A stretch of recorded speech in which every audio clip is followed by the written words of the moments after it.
हरे कृष्णा। तो पहले प्रार्थना करते हैं, उसके बाद हम चर्चा शुरू कर सकते हैं, है ना। ओम अज्ञानतिमिरन्धस्य ज्ञानाञ्जनशलाकया चक्षुरुन्मीलितं येन तस्मै श्रीगुरुवे नमः। श्रीचैतन्यमनोभीष्टं स्थापितं येन भूतले स्वयं रूप कदा मह्यं ददाति स्वपदान्तिकम्। वन्देऽहं श्रीगुरो श्रीयुतपदकमलं श्रीगुरून् वैष्णवांश्च श्रीरूपं साग्रजातं सहगण रघुनाथान्वितं तं सजीवं साद्वैतं सावधूतं परिजनसहितं कृष्णचैतन्यदेवं श्रीराधा कृष्णपादान् सहगण ललिता श्रीविशाखान्वितांश्च। हे कृष्ण करुणा सिंधु दीनबंधो जगतपते गोपेश गोपिका कांत राधा कांत नमोस्तुते।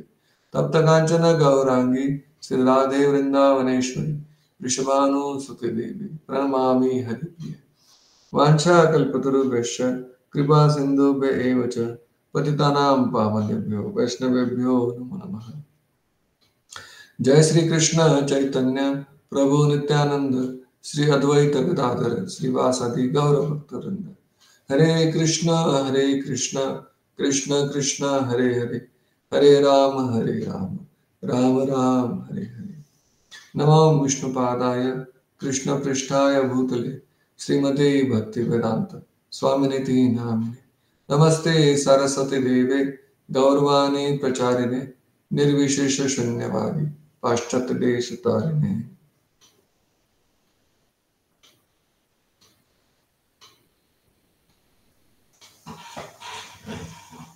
हरे कृष्ण।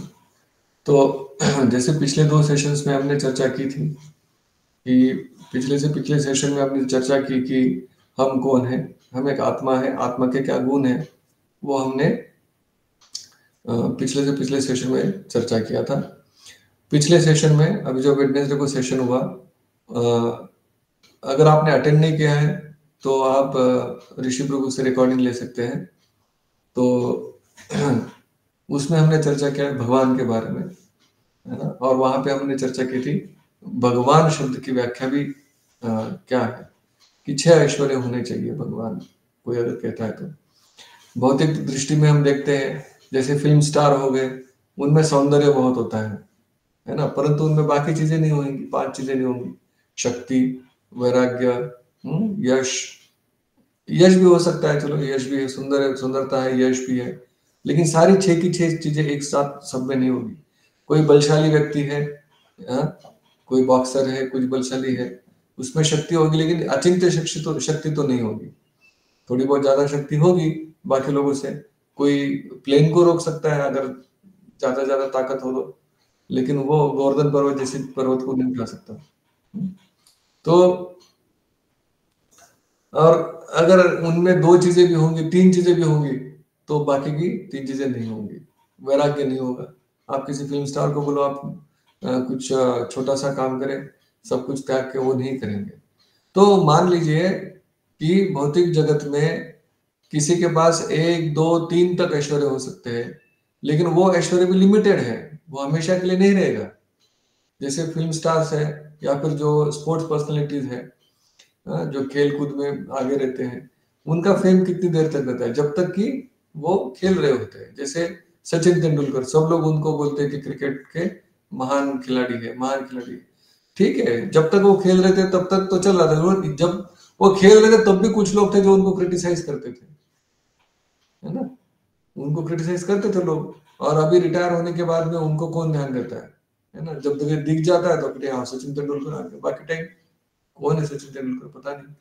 तो आपका फेम, जो यश जो है वो हमेशा के लिए नहीं रहेगा, परंतु भगवान का यश, भगवान की शक्ति, भगवान की संपत्ति, भगवान का वैराग्य, भगवान का ज्ञान, भगवान की सुंदरता, ये इटर्नल है। फिल्म स्टार्स बुढ़े हो जाएंगे तो देखो कैसे गंदे दिखने लग जाते हैं, क्योंकि आधी चीजें तो वो मेकअप की वजह से होती है ना। तो भगवान शब्द की हमने व्याख्या भी की थी पिछले सेशन में। तो भगवत गीता में तीसरी विषय वस्तु है प्रकृति, और चौथी है काल, 5वीं विषय वस्तु है कर्म। तो आज जितना हो सके कोशिश करते हैं, और जहाँ पे हम रुक जाएंगे उसके आगे से हम अगले सेशन में चर्चा शुरू करेंगे। तो ये पुनर्जन्म का जो विज्ञान है उसको हमने चर्चा किया था आत्मा के शास्त्र, आत्मा के विज्ञान के बारे में। हमने वहां देखा था कि आत्मा जो है, जैसे हम पुराने कपड़े बदलते हैं वैसे आत्मा जो है शरीर बदलती है। कब बदलती है? जब वो शरीर रहने योग्य नहीं रहता तो उस वक्त आत्मा उस शरीर को छोड़ देती है। जब तक आत्मा देखती है कि ये शरीर में मैं रह सकता हूँ या रह सकती हूँ, या जब तक आत्मा के लिए वो रेजिडेंस प्रॉपर है तब तक आत्मा उसमें रहेगी। जैसे ही वो शरीर यूजलेस हो जाएगा या रहने योग्य नहीं रहेगा, आत्मा उस शरीर को छोड़ देगी। ये हमने चर्चा किया था, है ना। लेकिन प्रकृति के संदर्भ में अगर हम इसमें चर्चा करें तो प्रकृति क्या करती है? प्रकृति आपको या फिर आत्मा को रहने योग्य एक शरीर प्रदान करती है। जो भी जीव है, जीव जो है वो चिन्मय है, वो स्पिरिचुअल वर्ल्ड का है, आध्यात्मिक जगत का है। वो भौतिक जगत में जब आएगा तो उसको वहां की वेशभूषा पहननी पड़ती है। जैसे उदाहरण के तौर पर आप भले घर में धोती कुर्ता पहन सकते हो या घर में हाफ पैंट हाफ शर्ट में रह सकते हो, लेकिन अगर जब आप ऑफिस जाना है या आप जब स्कूल में जाते हो तो स्कूल में आपको यूनिफॉर्म पहनना पड़ता है। जब आप ऑफिस जाते हो तो आपको ऑफिस के अनुसार एक फॉर्मल ड्रेस पहनना पड़ता है। जब अगर आप अमेरिका जाते हो तो आप वहां देखेंगे अमेरिका के हिसाब से आप कपड़े पहनेंगे, है ना। तो अगर हम जैसे ही एक जगह से दूसरी जगह जाते हैं या परिस्थिति चेंज करते हैं तो हमें वेशभूषा अलग करनी पड़ती है ना। लेकिन जब हम, जैसे मान लीजिए उदाहरण के तौर पर घर पे हम हाफ शर्ट या बनियान में और पैंट में रह सकते हैं, लेकिन आप गली में या फिर गांव में ऐसे घूम सकते हैं या शहर में घूम सकते हैं क्या बनियान पे? नहीं। तो आपकी वेशभूषा बदलती है किसके हिसाब से? आप जहां जाते हो उसके हिसाब से। तो अगर हम इस भौतिक जगत में ही एक जगह से दूसरी जगह जाते हैं तो हमारी वेशभूषा चेंज करते हैं, तो जब हम आध्यात्मिक जगत से भौतिक जगत में आते हैं तो हमें भी भौतिक जगत के अनुरूप वेशभूषा पहननी पड़ेगी, है ना। तो इसीलिए जब हम देखते हैं कि आत्मा भौतिक जगत में आती है आध्यात्मिक जगत से, आध्यात्मिक जगत में हम खुश थे, लेकिन किसी कारणवश हम आध्यात्मिक जगत छोड़ के यहाँ भौतिक जगत में आ गए। तो आध्यात्मिक जगत में तो हमारा एक अलग ही शरीर था जो हमने आत्मा के स्वरूप के इसमें चेक किया था, है ना। स्पिरिचुअल एंटिटी क्या है वहां पे? आत्मा का स्वरूप क्या है? सत चित आनंद, full of eternity, full of knowledge, full of bliss, है ना। शरीर जो है, सॉरी ये हमने उसमें चर्चा की था, शरीर नश्वर होता है लेकिन आत्मा जो होती है वो शाश्वत होती है, ज्ञानमय होती है और आनंदमय होती है। तो आत्मा का वो स्वरूप है। परंतु जब हम भौतिक जगत में आएंगे तो वो स्वरूप यहाँ पे नहीं मैच करेगा। जैसे उदाहरण के तौर पर तेल और पानी, आप तेल को पानी में मिक्स करने की कोशिश करिए, होगा क्या? नहीं होगा। तेल ऊपर तैरेगा अपना, पानी नीचे रह जाएगा, ठीक है नहीं। तो उसी तरह से हम भी इनकॉम्पेटिबल है यहाँ पे। आध्यात्मिक जगत में रहने वाले हम, भौतिक जगत में हम रहने वाले नहीं है। लेकिन किसी कारणवश अगर हम आ जाते हैं तो क्या करते हैं कि जैसे कि तेल के ऊपर आप साबुन की परत चढ़ा दो, थोड़ा सा साबुन डाल दीजिए तो क्या बनेगा? एक इमल्शन बन जाएगा, मतलब तेल जो है पानी के अंदर घुल जाएगा। जैसे आजकल अभी सर्दियों का समय है, इसमें आप क्रीम लगाते हैं ना, क्रीम्स लगाते हैं, लोशन लगाते हैं, ये क्या है? ये इमल्शंस है, ये सारे इमल्शन है जिसमें तेल और पानी को मिक्स किया जा सकता है साबुन के प्रेजेंस में। साबुन के होने के कारण एक तरह से साबुन कोट कर लेता है और वो तेल भी पानी के अंदर जा सकता है। जैसे दूध है, दूध भी एक इमल्शन है ना, कि दूध में क्या होता है, आप जैसे दूध को उबालते हैं तो आपको मलाई आ जाती है, मतलब घी उसका बाहर निकल जाता है। तो उसी तरह से जब भौतिक जगत से हमें संपर्क करना है, आत्मा को संपर्क करना है, तो आत्मा को क्या करना पड़ेगा, यहाँ के हिसाब से वेशभूषा पहननी पड़ेगी। तो यहाँ के हिसाब से वेशभूषा पहनना मतलब क्या है, कि हम एक भौतिक शरीर धारण करते हैं, और ये जो भौतिक शरीर हम धारण करते हैं, ये हमारा बाहरी आवरण है। जैसे उदाहरण के तौर पे आप बाहर खरीदने जाए कोई चीज, है ना, और वो चीज आप खरीदेंगे तो साथ में उसके साथ एक थैला लेंगे, है ना, एक थैला लेंगे जिसमें वो चीज रखी जाएगी। उसी तरह से हमारा शरीर जो है, हमारी कैरी बैग है, आत्मा की वो कैरी बैग है, या आत्मा का एक आवरण है, आत्मा का वेशभूषा है। तो जैसे हम भौतिक शरीर में आते, भौतिक जगत में आते हैं, तो हमें यहाँ के हिसाब से एक ड्रेस पहनना पड़ता है, वो हमारा पहला शरीर होता है। और वो शरीर में रहने के बाद में फिर जैसे वो शरीर में हम कार्य करते हैं, उसके बाद में हम उसमें 6 प्रकार के परिवर्तन देखते हैं। क्या परिवर्तन होता है? सबसे पहले तो शरीर का जन्म होता है, आत्मा का जन्म नहीं होता, आत्मा अजन्मा है, हमने पढ़ चुके हैं, है ना। तो उसका जन्म होता है। जन्म होने के बाद शरीर क्या है, बढ़ता है। जैसे छोटा सा बच्चा होता है ना, जब माँ के गर्भ से जन्म लेता है तो बालक होता है ना, फिर थोड़ा बड़ा होता है, कुमार बनता है। कुमार के बाद में 11-12 साल से 15-16 साल तक पौगंड अवस्था आती है। उसके बाद में युवक बनता है, युवक बनने के बाद में एक व्यक्ति बन जाता है ना, एडल्ट। और उसके बाद में फिर बूढ़ा बनता है। तो क्या है, ये परिवर्तन है। तो इस परिवर्तन को 6 प्रकार के परिवर्तन बोले गए हैं। क्या है? पहले वो जन्म लेता है, फिर वो बढ़ता है, बालक अवस्था से कुमार अवस्था, कुमार से पौगंड, पौगंड से युवक, है ना। तो इस तरह से वो बढ़ता है। फिर जब वो एडल्ट बन जाता है, व्यक्ति बन जाता है, तो उस स्थिति में कुछ देर तक रहता है, राइट। सो बर्थ, उसके बाद में ग्रोथ, उसके बाद में मेंटेनेंस, राइट, मेंटेन रहता है। उसके बाद में क्या होता है, जब वो मेंटेन कर रहा होता है तो वो कुछ बाय प्रोडक्ट्स फॉर्म करता है ना, जैसे प्रजनन करता है, तो उससे क्या होगा, वो बच्चे पैदा करेगा, मान लीजिए, राइट। तो ये चौथा परिवर्तन है। पांचवा परिवर्तन क्या है, कि जब यौवन और जो एडल्ट व्यक्ति है, वो एक सस्टेनेंस का टाइम उसका खत्म हो जाएगा, तो वो ड्विंडल होगा, धीरे धीरे उसका क्षय होने लगता है, और क्षय होने के बाद में फिर वो मृत्यु को प्राप्त करता है।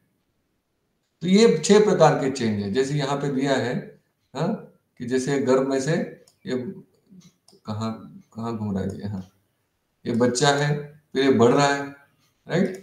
बढ़ने के बाद में एडल्टहुड में कई टाइम तक रहेगा, उसके बीच में वो क्या करेगा कि बाय प्रोडक्ट फॉर्म करके फिर बूढ़ा होगा, फिर धीरे धीरे क्षण होते हुए फिर मृत्यु को प्राप्त करेगा। तो ये 6 प्रकार के चेंजेस शरीर में होते हैं। और जब मृत्यु को प्राप्त करेगा तो उसके बाद क्या होगा, उसके बाद जो शरीर में उसने कार्य किया है, मनुष्य योनि में जो कार्य किया है, उसके अनुसार वो अलग अलग योनियों में जाएगा। तो ऐसे कितनी योनियां हैं? ऐसी 84 लाख योनियां हैं। ऐसी 84 लाख योनियों में जाएगा।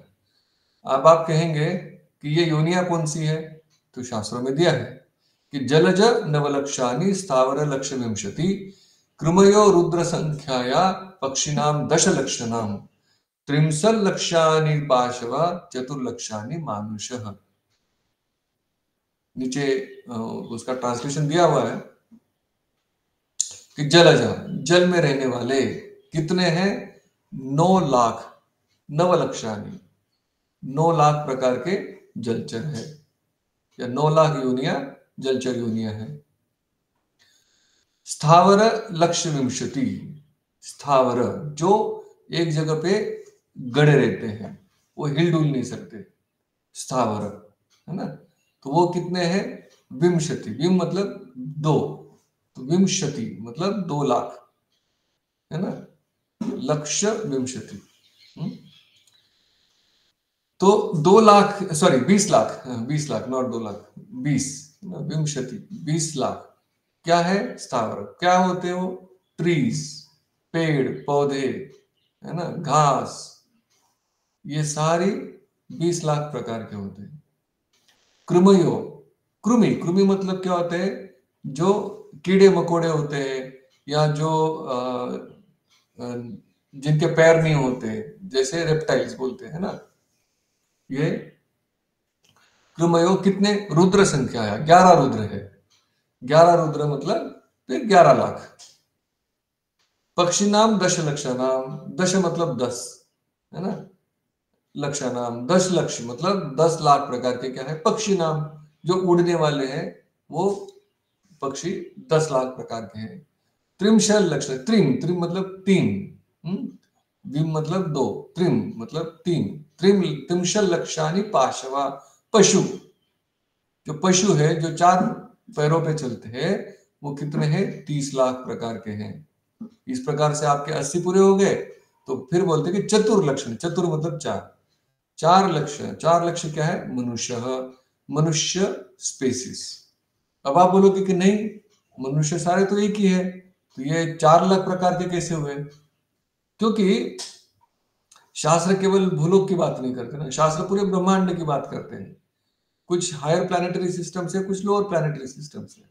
इवन यहाँ पे भी हम देखेंगे निग्रोज होते हैं, कॉकेशियंस होते हैं, है ना, अलग अलग प्रकार के रेसेस है यहाँ पे, है ना। जैसे हम बोलते हैं आर्यंस, द्रविडियंस, है ना। आप देखेंगे जो साउथ इंडिया के हैं या ये नॉर्थ इंडिया के हैं, दोनों में कितना अलग अलग है। उसी तरह से आप जाके देखेंगे नॉर्थ ईस्ट में जो लोग हैं, क्या वो हमारे जैसे एकदम एकदम सिमिलर है? क्या नहीं, कुछ तो फर्क है। अमेरिकन, है ना, अफ्रीकन, देखिए फर्क है ना, अपीयरेंस में भी फर्क है, उनके नेचर में भी फर्क है। तो ये तो केवल इस भूतल की बात हो गई, ऐसे तो बहुत सारे हैं, है ना, बहुत सारे प्रकार के हैं। ऊपर के स्वर्ग लोग भी है, भूवर लोग भी है ना। फिर जन तप महर लोक और ब्रह्म लोक यहाँ तक है। नीचे जाएंगे तो अतल वितल सुतल पाताल रसातल तलातल, है ना, नीचे के 7 लोक है, तो उनमें भी लग ये रखे, तो वो मनुष्य है। ठीक है, तो ये कितने प्रकार के हैं? 4 लाख प्रकार के हैं, 4 लाख प्रकार के मनुष्य है। तो आप मान लीजिए कि 84 लाख योनियां हैं। अब इनमें से क्या होता है? जो भूतल पे रहते हैं, जो भूतल पे रहते हैं, वो जो है उस योनि में ही आप कर्म कर सकते हो। तो बाकी योनियां क्या है? ये जो जलचर है, ट्रीज मतलब पेड़ पौधे हो गए, पशु हो गए, पक्षी हो गए, कीड़े हो गए, क्या ये कार्य नहीं करते? हाँ, वो केवल भोग योनि है। उनमें क्या होता है कि जो आपने कार्य किया मनुष्य जन्म में, उस जन्म के अनुसार आपका डिसीजन होता है कि आप कितनी योनियों से जाएंगे, और उन योनियों में आप क्या क्या प्रकार की एक्टिविटीज करेंगे। ये सब कुछ मनुष्य जन्म में ही फिक्स, मनुष्य जन्म में भी ये जो भूतल पे जो रहते हैं यही पे फिक्स होता है ना, सिर्फ यही पे फिक्स होता है। बाकी सारी भोग योनि है। वो अगर कोई गाय आके आपको सींग भी मारती है, तो उसको उसका कर्म नहीं मिलेगा, तो उसको कोई उसकी परेशानी नहीं मिलेगी, कुछ कर्म नहीं होगा। राइट। तो जो हमारी अगली योनि क्या होगी, ये मनुष्य जन्म में डिसाइड हो जाती है। उदाहरण के तौर पर एक बार प्रभुपाद जी जो है अमेरिका में समुद्र के किनारे टहल रहे थे, तो वहां पे उन्होंने देखा कि कुछ लोग जो है वो सर्फिंग कर रहे हैं। पूरा सवेरे दोपहर शाम रात जितने भी समय है वो केवल और केवल सर्फिंग करते हैं, है ना। अब वो जो सर्फिंग करेंगे, पानी के बारे में सोचते रहेंगे, पानी का इशारा करते रहेंगे, तो क्या होगा उससे, क्या होगा? हम्म। प्रभुपाद ने बोला कि इनको पानी में रहना पसंद है तो अगले जन्म में वो मछली बनेंगे। कोई व्यक्ति है जिसको उड़ना बहुत पसंद है, अगले जन्म में वो क्या होगा, वो पक्षी बनेगा। तो ऐसे मनुष्य जन्म में जो हमारे कर्म होते हैं उसके हिसाब से डिसाइड होता है। दो चीजें डिसाइड हो दो दो चीजें डिसाइड करते हैं कि अगला जन्म क्या होगा। एक चीज, आपने पूरी जिंदगी में क्या कार्य किया, और दूसरा, आपने अंत काल में क्या विचार किया। मृत्यु के समय आपने क्या सोचा, उसके ऊपर आपका अगला जन्म डिसाइड होता है। अब जो व्यक्ति पूरे टाइम पानी के पास रह रहा है ना, तो क्या होगा, नेचुरली मृत्यु के समय वो पानी के बारे में सोचेगा, तो वो मछली बनेगा। उसी तरह से कुछ व्यक्ति होते हैं जो देखिए, उनको जब भी कोई चीज चाहिए होती है, वो क्या करते रहते हैं, मेरी मेरी मेरी मेरी, ऐसे एक प्रोटेक्टिव बन जाते हैं और अपना संकलन करना शुरू करते हैं। तो अगर व्यक्ति ऐसा रहा तो उसका काम क्या हुआ, एक तरह से डॉग की तरह हुआ, है ना, कुत्ते की तरह हुआ। तो अगले जन्म में वो क्या होगा, कुत्ता बनेगा। तो इस तरह से अगली योनियां आपकी डिसाइड होती है उसमें। इसको एक बार ना, ये आ नहीं रहा था।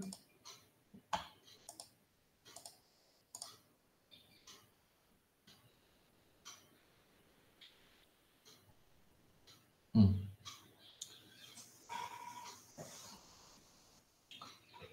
हाँ, तो इस तरह से अगली योनियां डिसाइड होती है, ठीक है।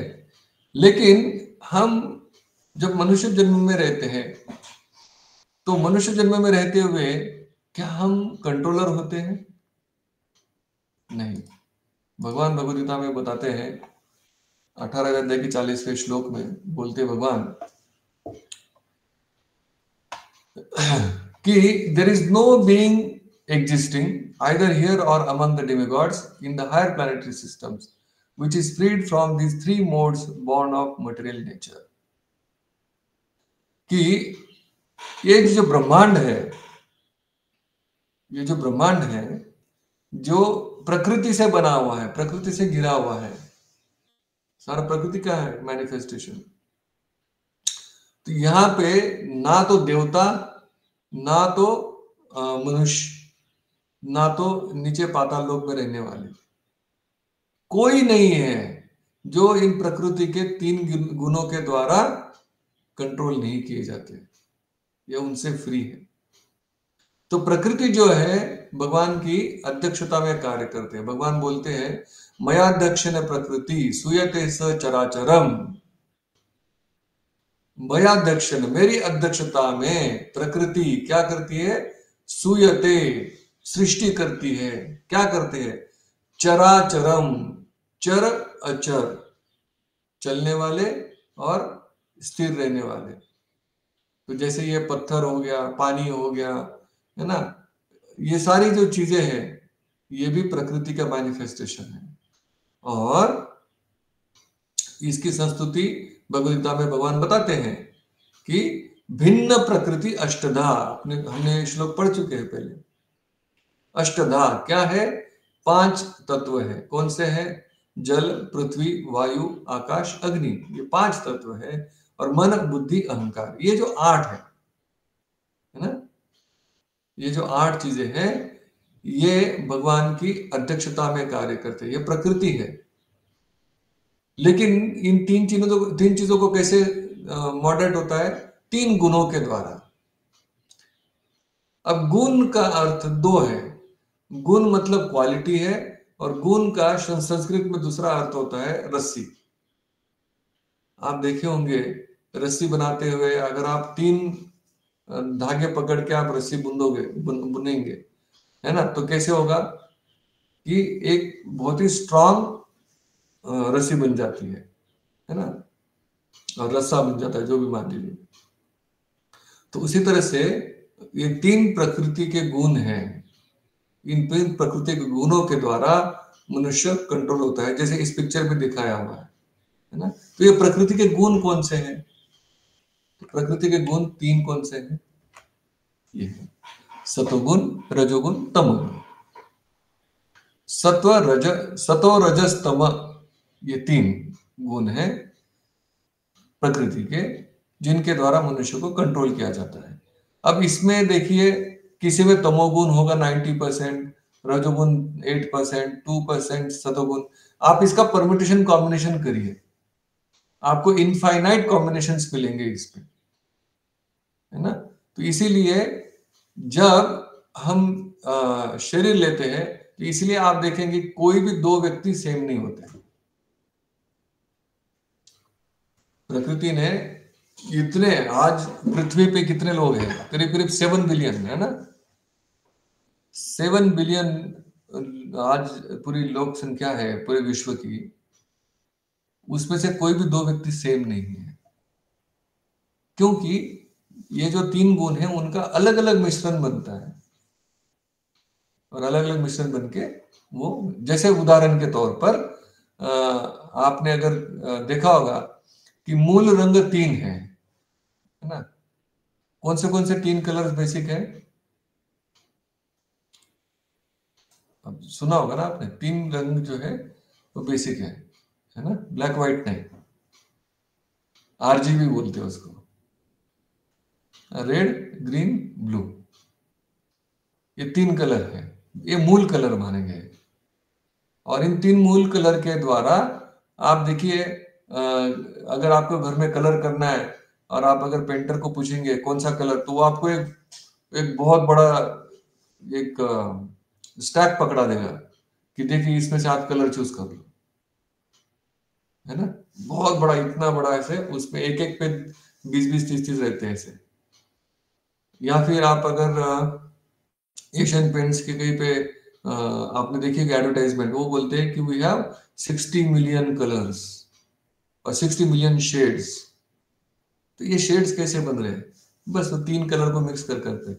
उसी तरह से हमें 3 गुणों के द्वारा अलग अलग मिश्रण होने के कारण 2 व्यक्ति सेम नहीं होते। तो इन गुणों का सिम्टम क्या है? क्या है इनके 3 गुणों के प्रकार क्या है? इन 3 गुणों के गुण, मतलब ये गुण क्या है?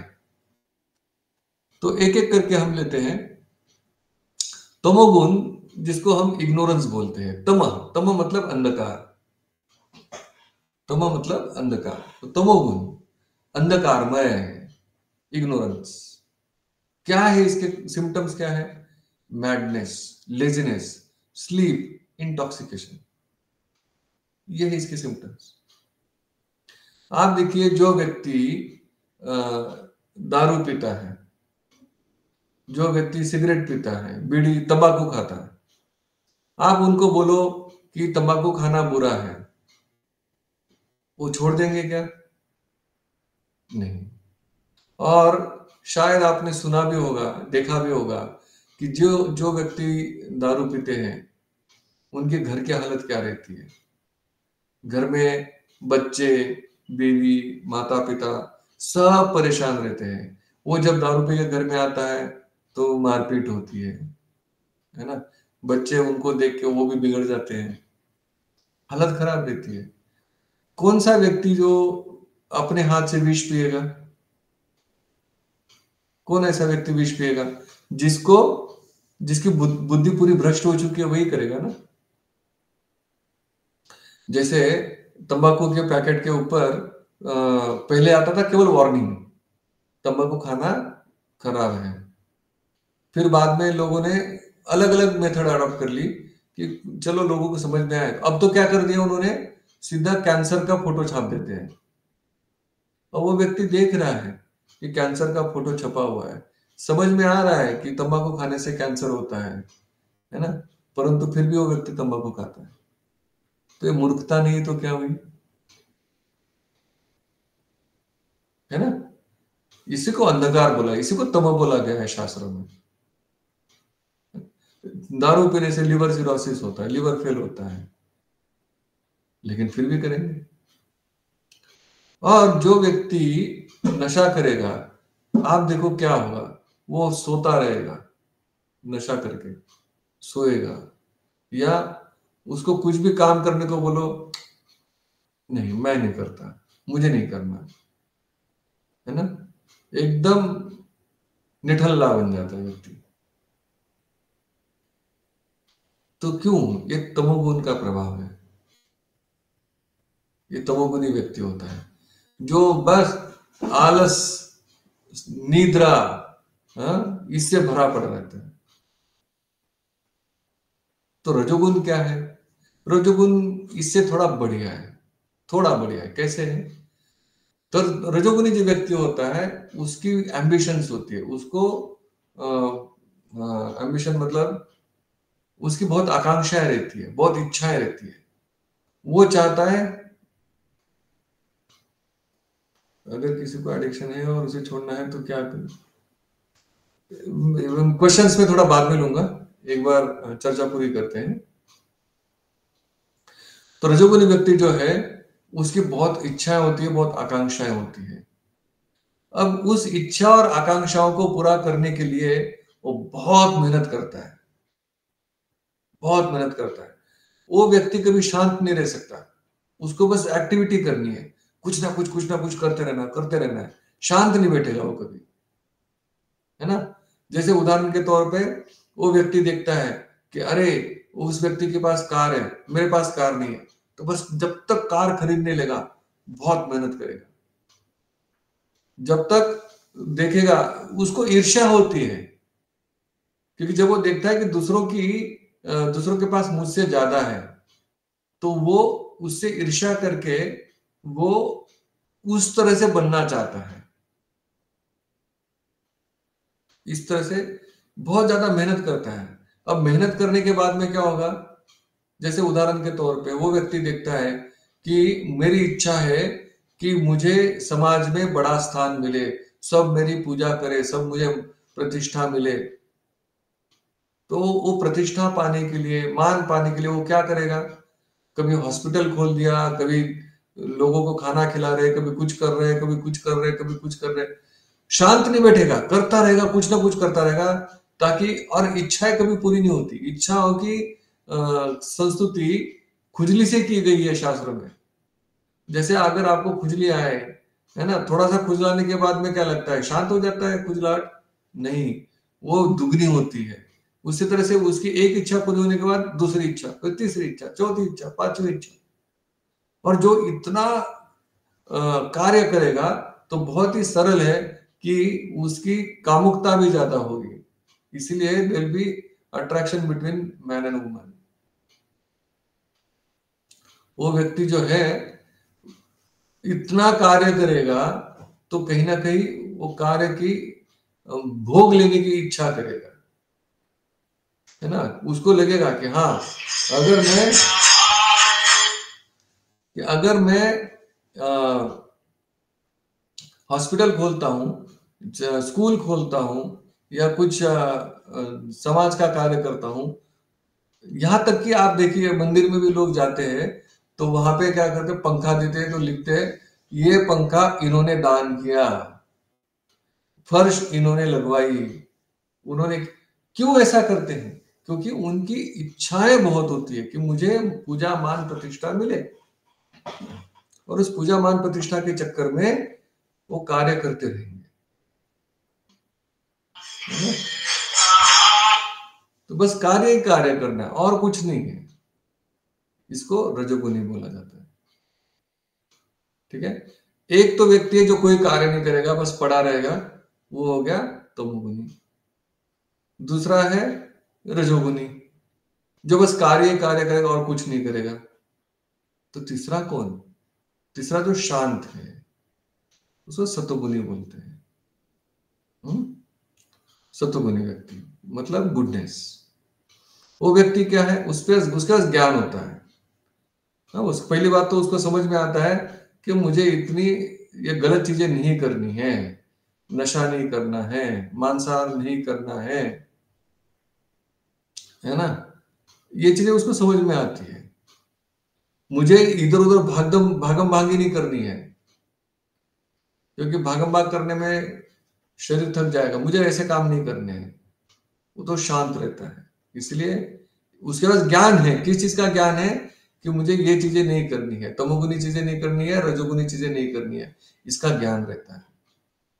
और ज्ञान रहने के कारण वो व्यक्ति क्या करता है, अरे मुझे तमोगुनी नहीं रहना है, मुझे रजोगुनी नहीं रहना है, तो बहुत ही वो सीधा आयुष्य जीने की कोशिश करता है, शांत आयुष्य जीने की कोशिश करता है, जिसमें वो अपने आप को पाप कार्यों से दूर रखता है। जैसे उदाहरण के तौर पर जो डॉक्टर होता है या फिर कलाकार होते हैं, है ना, अपनी कला में डूब जाते हैं। डॉक्टर अपनी डॉक्टर में डूब जाता है उसको, लेकिन यहाँ पे प्रॉब्लम आ जाती है क्या, कि उनको वो जो हैप्पीनेस है वही सब कुछ लगने लगता है।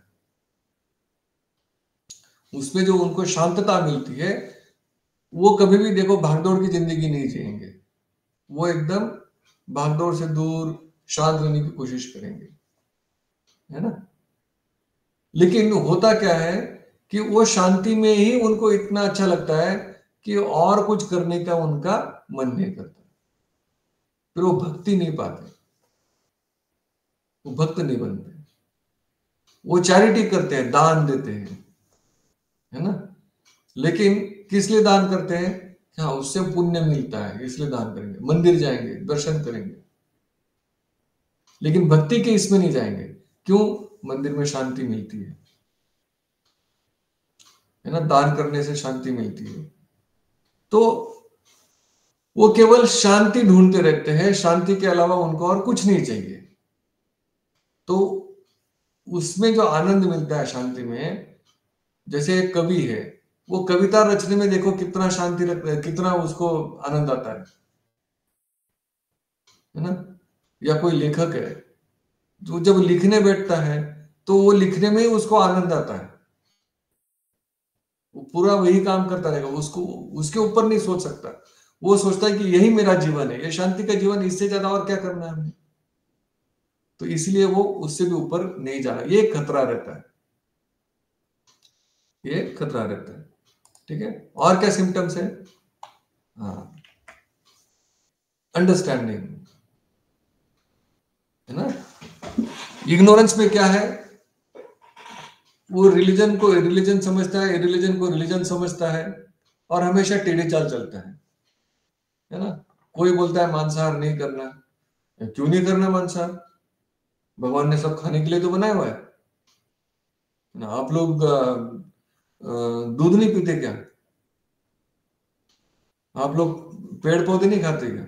तो वैसे मैं मांसाहार कर रहा हूँ, सब खाने के लिए बना हुआ है, जीवो जीवन से जीवन है ना। ऐसे लॉजिक लगा देंगे। रजोगुनी व्यक्ति क्या करेगा, वो रिलीजन रिलीजन में डिफरेंस नहीं करता, उसको बस कार्य करना है। क्या करना नहीं करना उसको नहीं पता। मुझे गाड़ी चाहिए, गाड़ी करने के लिए भले मुझे स्मगलिंग करनी पड़े, मैं तो करूंगा। आज मुझे बिल्डिंग बनानी है, बस बिल्डिंग बनानी है। उस बिल्डिंग में बनाने के लिए मुझे मटेरियल कहीं से भी हो इकट्ठा करना है, सीधे तरीके से है टेढ़ी तरीके से है पता नहीं, है ना। परंतु जो सतोगुनी व्यक्ति है वो समझता है कि क्या करना चाहिए क्या नहीं करना चाहिए। अरे मुझे रेगुलरली टैक्स भरना चाहिए, है ना। तो इसलिए देखना, टैक्स की भरपाई वही करते हैं जो सतोगुनी रहेंगे, राइट। कि वो डरते हैं, अरे मैंने ऐसे किया तो मेरे से ना नियम टूट जाएगा, है ना। सिग्नल पे जाके गाड़ी बराबर अपनी खड़ी कर देंगे, पैशन वाला व्यक्ति क्या करेगा, सिग्नल कुछ नहीं होता, वो हॉर्न मारता रहेगा, निकल जाएगा।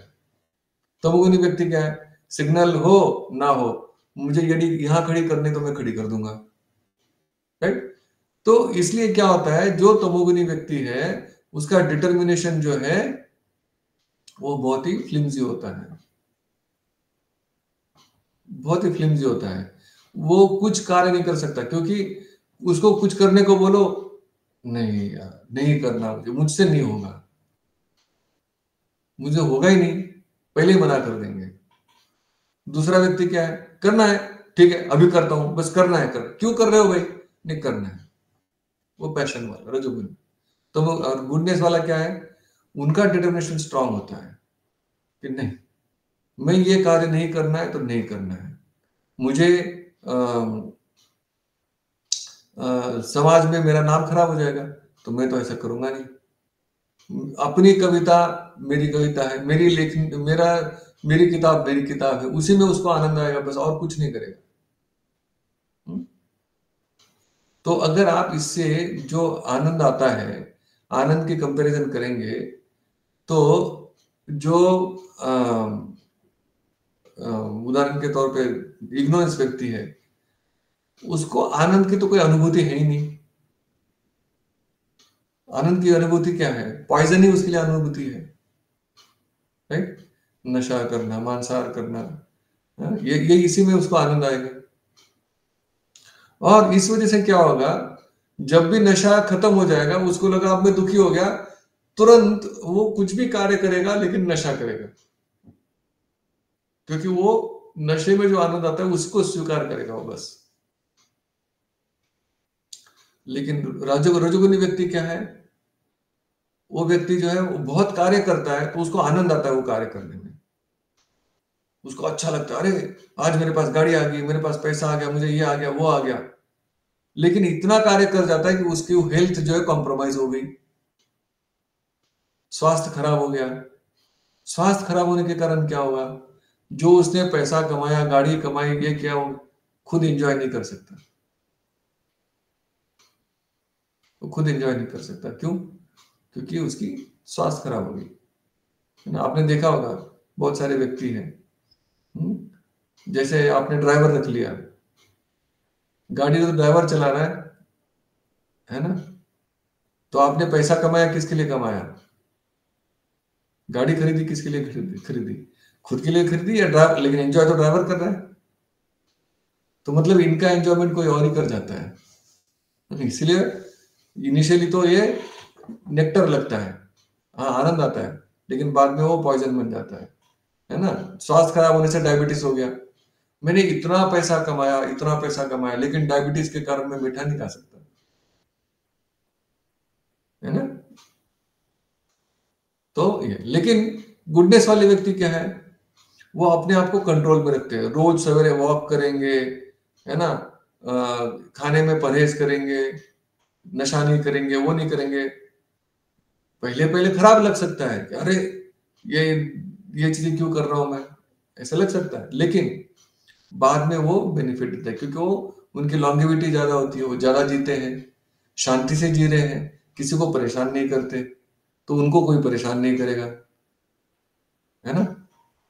तो इसलिए पहले तो खराब लगता है, लेकिन बाद में पॉइजन होता है। जैसे भगवत गीता में भगवान बोलते हैं कि that procedure which in the beginning may be just like poison, but at the end it is like nectar, and which awakens one to self realization is said to be happiness in the mode of goodness।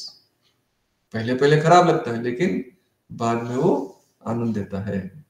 तो अगर gross तरीके से divide करें, तो भगवत गीता के 14वें अध्याय में भगवान बोलते हैं कि इन तीनों के सिम्टम क्या है, या तीनों के इफेक्ट्स क्या है ना, परिणाम क्या है। इग्नोरेंस वाला व्यक्ति क्या है, सोचेगा नहीं और कार्य भी नहीं करेगा, लेकिन वो कार्य किस में करेगा, सपने में करेगा, अपने सपने में मस्त रहेगा, हाँ मैं ऐसे कर लूंगा, मैं बिल्डिंग बना लूंगा, मैं ये कर लूंगा, मैं वो कर लूंगा, करेगा कुछ नहीं, क्योंकि कार्य करेगा तभी पैसे आएंगे, लेकिन कार्य करना नहीं है, नशा कर लेना, जैसे ही पैसे मिले नशा कर लिया, ये नहीं सोचता कि ये जो मैं नशे में पैसे वेस्ट कर रहा हूँ, उससे मैं सेविंग करके बहुत कुछ कर सकता था। बहुत सारे उदाहरण है, आप देख सकते हैं कि जो लोग मान लीजिए सिगरेट पीते हैं, है ना, एक सिगरेट 10 रुपए की मान लो, पता नहीं कितने की आती है, 10 रुपए की भी मान ली, दिन में 20 सिगरेट फूक ली, कितने 200 रुपए दिन के चले गए, महीने के 6,000 रुपए गए। वही 6,000 रुपए अगर महीने का सेव करता है, एक साल में 1 लाख रुपए बन जाता है, करीब करीब इंटरेस्ट वगैरह लगा के, राइट। लेकिन ये चीज नहीं सोचेंगे, बस मुझे अभी के लिए आनंद चाहिए, मैं तो नशा करूंगा। कंटेम्पलेशन नहीं है। पैशन वाला व्यक्ति क्या है, पहले कार्य करेगा फिर सोचेगा अरे मैंने ये गलत कर दिया, पूरी जिंदगी इधर उधर भाग दौड़ कर ली, भगवान का नाम नहीं लिया, बुढ़ापा आ गया तब सोचते अरे काश मैं भगवान का नाम पहले लेता। या फिर भगवान की बात भी छोड़ो, पूरे जिंदगी लाइफ को कॉम्प्रोमाइज करके इधर उधर चलते रहे, भागते रहे भागते रहे, अंत में सोचते अरे कि ये पैसे जो ये जो मैंने शरीर के साथ इतना खिलवाड़ किया, इसके वजह से मुझे डायबिटीज हो गया, हाइपरटेंशन हो गया, हार्ट अटैक आ रहा है, किडनी फेल हो गई, काश कि मैं ऐसा नहीं करता। पहले सोचना चाहिए। तो पैशन में क्या होता है, आप बस कार्य कर, वो कार्य में बिजी है ना, बस कार्य करना है उसका, और कुछ नहीं करना, कार्य कार्य कार्य, बस काम काम काम काम काम। इस वजह से क्या हो रहा है, कंटेम्पलेशन, सोचना नहीं है, कार्य करते रहो बस, राइट। लेकिन गुडनेस वाला क्या है, पहले सोचता है फिर काम करता है, ये करने से मुझे क्या फायदा होगा, या ये करने से क्या होगा, अच्छा अच्छी चीज होगी कि बुरी चीज होगी, तो वो पूरा सोचता है, और उसके बाद सोच सोच के फिर काम करता है। ये सतोगुणी व्यक्ति हो गया। लेकिन भगवान बताते हैं कि इन 3 गुणों के ऊपर भी एक गुण है जिसको शुद्ध सत्व बोला गया है, ट्रांसेंडेंटल, है ना, मतलब इन 3 गुणों के परे। क्या है वो, कि सोचना है और कार्य वो करना है जो भक्तिमय हो, जो भक्ति के लिए अनुकूल हो, वो कार्य करना है। आज मैं स्टूडेंट हूं, तो मुझे भक्ति में सहायता करने के लिए मुझे स्टूडेंट का ड्यूटी पूरी करनी है, मुझे पढ़ाई करनी है। मैं इतने अच्छे से पढ़ाई करूंगा कि सब लोग सोचेंगे कि देखिए जो व्यक्ति भक्ति करता है वो अच्छे मार्क्स कमाता है। कोई व्यक्ति ऑफिस में काम करता है तो वो इतने अच्छे से कार्य करेगा कि सब लोग बोलेंगे कि अरे वो एम्प्लॉय देखिए भक्ति करता है और इतना सुंदर तरीके से कार्य करता है। तो कार्य उसका भक्तिमय होता है ना।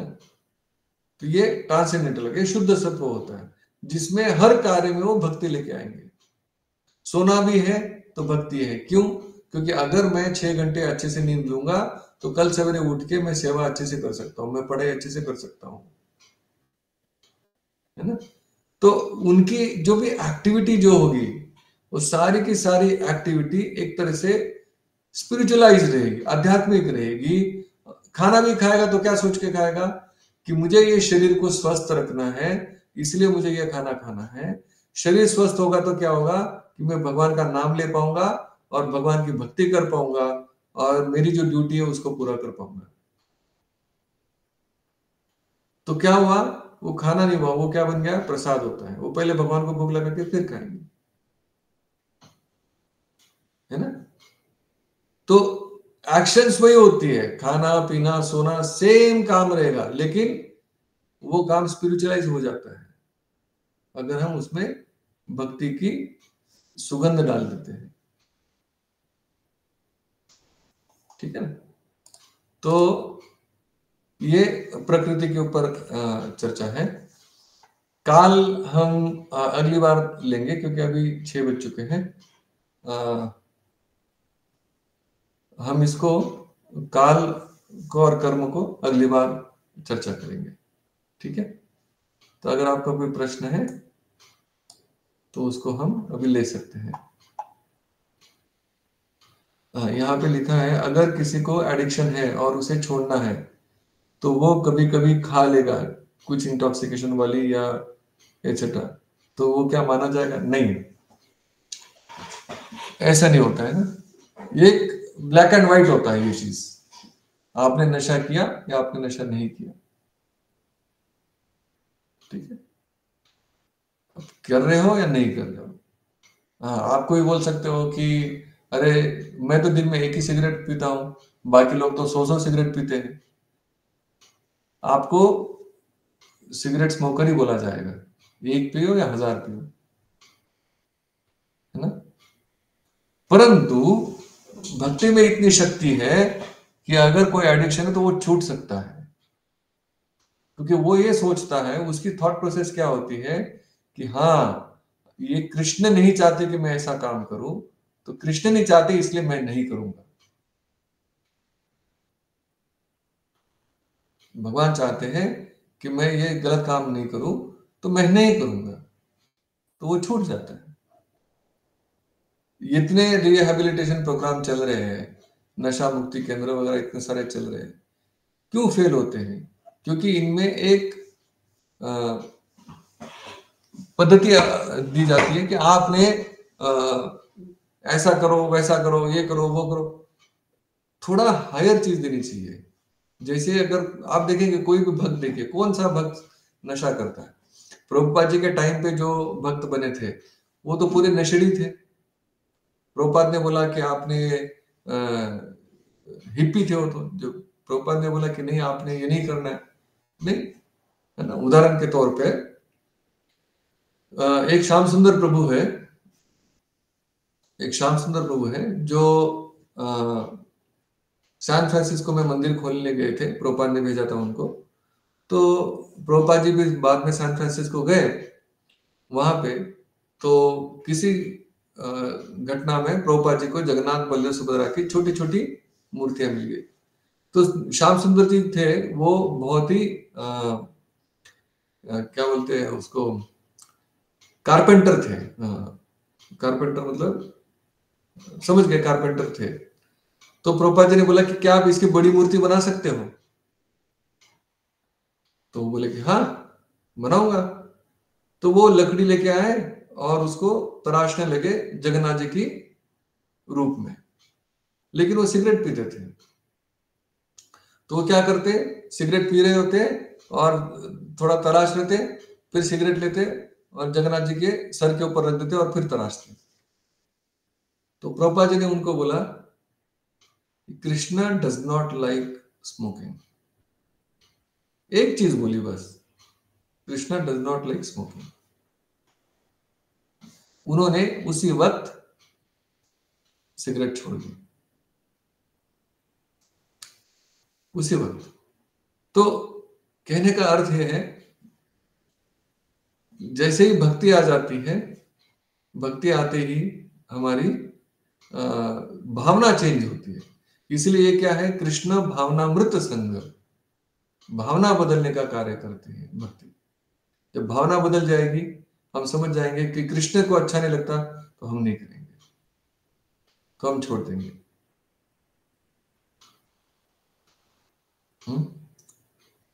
ठीक है, आपका दूसरा प्रश्न है कि सब कुछ छूट जाती है लेकिन कुछ चीजें नहीं छूटती।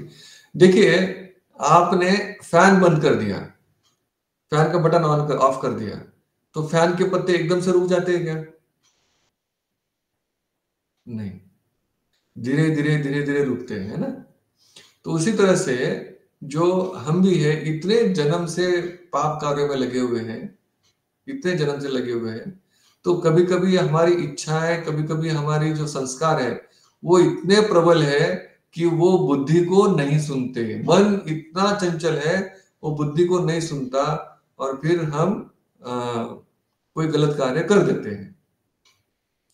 लेकिन अगर हम अपने आप को भक्ति में रखेंगे, भक्ति में रखेंगे, तो क्या होगा, भक्तों की संगत में रखेंगे, तो क्या होगा कि धीरे धीरे धीरे धीरे जो हमारे बुरे विचार, बुरी चीजें हैं, वो अपने आप हट जाएंगी।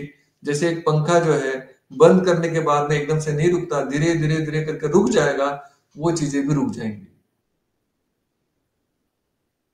सारी चीजें रुक जाएंगी। लेकिन हमें एक सिंसियर एफर्ट करना पड़ेगा। आपने लिखा रिग्रेट होता है, दो टर्म्स होते हैं, एक होता है लैमेंटेशन, एक होता है रिपेंटेंस। लैमेंटेशन मतलब रोना धोना कि अरे मेरे से गलत हो गया, अरे मेरे से गलत हो गया, मेरे से गलत हो गया, मेरे, फिर उसके बारे में रोते रहो, सोचते रहो और अगला भी दिन खराब कर लो।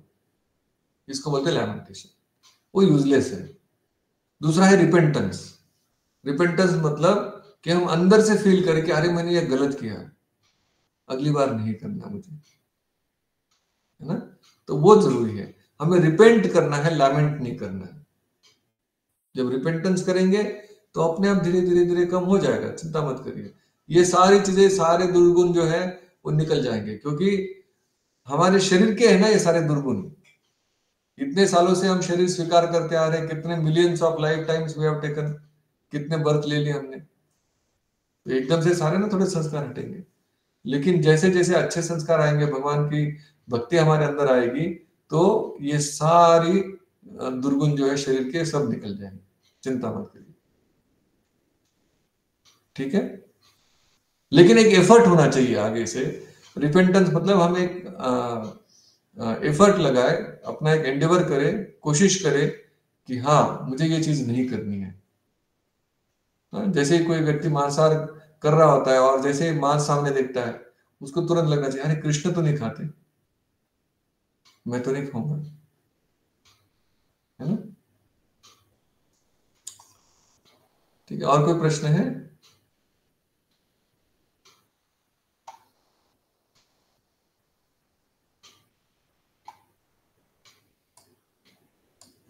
रिकॉर्डिंग स्टॉप करते हैं एक बार।